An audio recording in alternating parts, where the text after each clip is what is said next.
All right, y'all.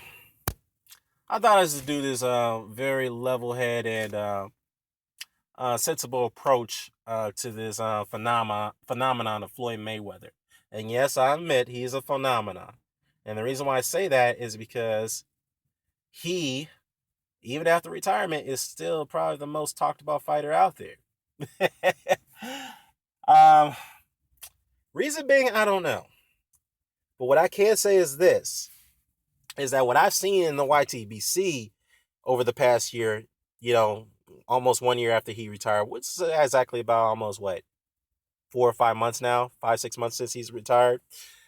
People are still in an uproar debate about, his resume, his accomplishments, and the antics that he pulled, and the fights that he didn't fight, the fights that he should have fought, and the fights that he should not have fought, and so forth. And there has been speculation about him returning for his 50th fight.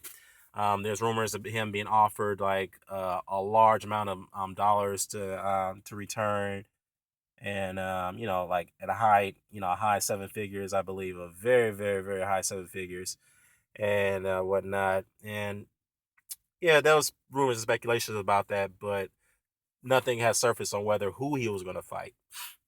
And for some odd reason, the reason why people are still having this uproar and debate about this in the YTBC about Floyd is that Floyd himself is still trying to make himself relevant, which I stated in one of my previous videos that he doesn't need to do that. And the reason why I say that is because, one, look, I'm going to talk to you man to man, Floyd. You managed your career perfectly. I'll admit that you've done it. Yes, I've criticized you for ducking fights you should have fought, but it is what it is. I moved on from it. You know, you retired, you made all the money possible, which is a great thing. Congratulations, you did that. Just move on, man. But people don't forget, okay? Ducking fights is one thing, but when you disrespect fighters that came before you, who put in way more work, like Muhammad Ali, the Ray Leonards, yes, Ray Leonard, which I'll get to in a sec, the Ray Robinsons, the Henry Armstrongs, the Marvin Haglers, the Gene Tunneys, the Jack Dempseys, the Emil Griffiths. I could go on and on. Even Ezra Charles and Charlie Burleys. I could go on and on and on. All right. When you do that, and yet you don't have a record compared to theirs, you open up the floodgates of ridicule and criticism. Now, if you're not prepared for that, then you are not mature enough you should have said the things you said, and you're not mature enough to handle that. Okay? Now, it's one thing about ducking fights, but again, when you duck fights and do what you just did, then yeah, that's unexcusable. And yeah, people are going to hold you to that until you apologize, and yet you haven't yet apologized for that, which is unremarkable for me. So I don't know why you haven't apologized for that, but yet you're still crying about not getting respect. And the only resort of defense you have is that, oh, I have a lot of money that you don't have. I mean, yeah, look, first of all, Floyd, everybody knows you got a lot of money. People's not hating the fact that you have money. Maybe some people do, but the hardcore boxing fans don't hate the fact that you got money. The reason why we say that we understand that realization is because this is a prize fight business. We are all in favor of fighters making money, make as much money as possible. Hey, Mike Tyson made so much money in his career. Yes, he blew it off. Evander Holyfield did too, but he blew it off as well. But we have this narrative that if you want to make a lot of money, you got to earn it by giving us the fights that we're willing to pay to see you fight. And the only way that you could get us to pay to see you fight is all the ridiculous antics you made. And yes, people paid a lot of money to see you fight because they wanted to see you lose so badly. And I know I heard some of the Floyd fans say that's ridiculous, that's crazy. That just goes to show that they hate the man a lot. But you know what though? That may be to a degree, and some of those Floyd fans argue that how could people say that if the Floyd era was boring, yet he made all the money in his era? He made people come watch his fights. Well, yeah, duh, because he could only get people to hate him to watch his fights. All right? It's always been that way. Look at Michael Nunn. Michael Nunn was one of the most hated fighters in his era. because he was inconsistent with his fighting style. There'll be times he gives you good fights, and there'll be times he gives you terrible fights. So he was inconsistent, he was arrogant, he was cocky, he was calling everybody out. Which, by the way, all fairness to Michael Nunn, he was being ducked, which I'll get to in a second. All right? People wanted him to be knocked out and lose so badly. And when he fought James Toney, when that came along, yes, people rejoiced after that loss when Nunn suffered. And of course, Nunn's career was never the same after that loss to James Toney. But what I'm saying is this, everybody. This is the YTBC, right? We all got to keep it 100. Now, I said this once and I've said this again. If you guys can't accept if you guys want to criticize other fighters, that's fine. We're all open for debate or criticism. But you cannot criticize other fighters if you're not willing to accept criticism of your favorite fighter. That includes Floyd. That includes my favorite fighters. Yes, my favorite fighters of all time, like Evander Holyfield, Muhammad Ali, Ray Robinsons, the Ray Leonards. Yes, they're all my favorite fighters, okay? They're all open to debate and criticism of their careers, okay? You guys can't have this narrative and say that Floyd's above water. He's not. He can't walk above water. He's flawed just like any other fighter that's came before him or the fighters of today. That's the way it is. All right. And it's just like this syndrome, man. The syndrome of the obsession of Floyd, man. I don't understand it at all. Like Buddy McGirt said, I mean, this rumors are continue to swirl that he's coming back for, coming out of retirement and whatnot. When Buddy McGirt came out and said, you know what, happy birthday, champ. And this was on Ellie Setback's channel. Shout out to him, by the way. He's like, look, happy birthday, champ. Just stay retired. He flat out said that, you know what, people don't want to see you come back after the ridicule that you've done to yourself and to the sport. I'm just keeping 100. He did. Okay? So, let me get on to another point here. And I saw 78 Sports TV's video about Sugar Ray Leonard being a diva. And shout out to 78, by the way, man. He speaks the truth. He keeps it 100, and he's unbiased. So, I give him a lot of respect for that. Everything he said about Ray Leonard in that video was 90% accurate. It was true. Ray Leonard was a fucking diva. This guy was calculating his career. When he was winning titles, he would vacate his titles. He'll go into retirements. It was just, it was just ridiculous, man. And which I did, criticize Leonard for in the past. I did criticize him for that. However, this thing about Aaron Pryor, that was inaccurate, all right? And I'd stated this in one of my previous videos. Take a look at that video, The Truth About Aaron Pryor's Sugar Ray Leonard situation. First things first. Aaron Pryor was offered the first Leonard fight after he knocked out. What was the guy that he knocked out? He'll come to my mind. When I was coming off a knockout win, he was offered the Leonard fight in 1980. Okay, Leonard accepted the offer. He wanted to fight Pryor. Pryor was offered $500,000 at that time. Would have been like what, $1.2 million payday at based off inflation in today's era. He was offered the fight, right? Pryor turned it down. So he ducks the fight. He priced himself out. So they come back to the negotiation table. They offered him another $250,000. So he would have gotten a total of $750,000, $50,000 for that fight. Would have been the highest payday of his career. He turned it down. He ducked the fight. So he turned it down not once, he turned it down twice. So he ducks the Leonard fight, not the other way around. Leonard didn't reject Pryor. It was Pryor who rejected the Leonard fight. He fucked that up, not Leonard. I don't know why people don't bother researching it, but I guess I get the sense that the reason why people still believe that Ray Leonard ducked the Aaron Pryor fight based off that press conference where Pryor drove all the way from Cincinnati to the press conference and taunt Leonard when they were signed on to fight. They were ready to fight. Leonard signed the contract. They were ready to go. And yes, Leonard had that, warrior look on his face, and everybody took that as if, he was scared of Pryor, blah, blah, blah. I don't know, man.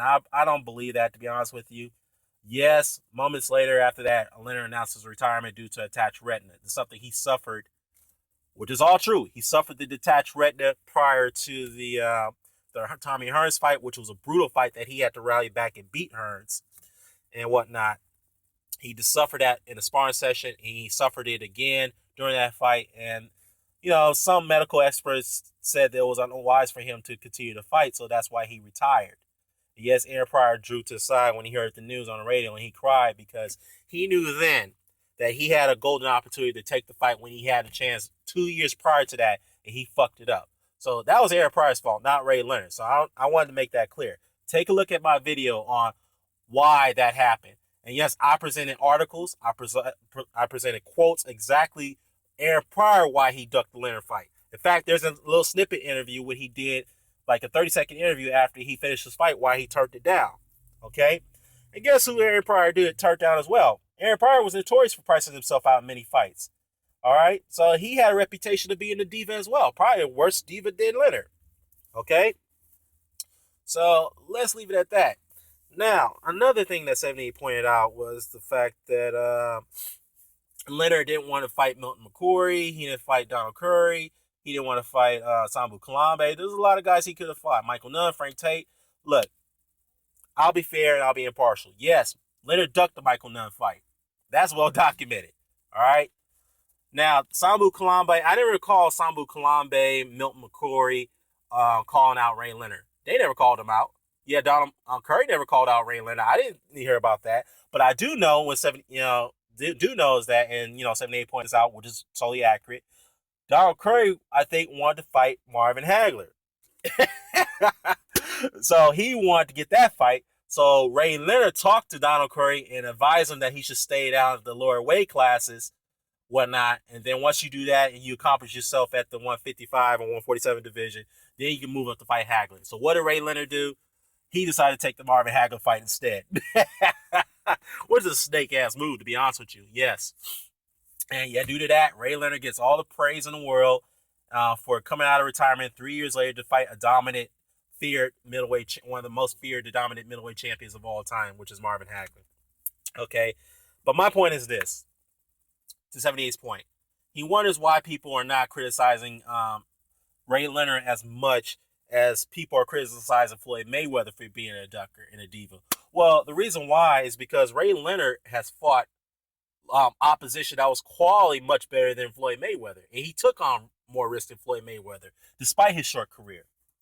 All right, who on Floyd Mayweather's resume had the attributes and the skill set who was feared and dominant, a feared fighter like Thomas Hearn, a killer in the welterweight division, who was 32-0 with 30 knockouts, who many people felt was going to kill Ray Leonard in that fight when that fight was made? There's nobody on that list. Okay? Nobody. I mean, who on Floyd Mayweather's resume who had the attributes who was dominant at lightweight champions Roberto Duran? There's nobody. Nobody on that list. Marvin Hagler? There's nobody on Floyd's list. But the bottom line is this. Another point that I wanted to make is that Ray Leonard didn't disrespect fighters that came before him. He didn't go out and call himself the greatest of all time. He didn't do that. He didn't do it to a degree where he disrespected Sugar Ray Robinson, who he looked up to, which was his idol. He didn't disrespect Muhammad Ali, as Floyd did. He didn't disrespect the Henry Armstrongs and the Sam Langfords. He didn't do all that. Floyd did that. And this is the reason why Floyd gets ridiculed. Because not only that he ducked fights, he also disrespected fighters and said that they weren't shit compared to him. That's the reason why fans like myself and hardcore fans are criticizing Floyd. Because you don't make comments like that knowing that you haven't accomplished what they have accomplished. And Ray Leonard was smart not to put himself in that situation. So, there you have it. Okay?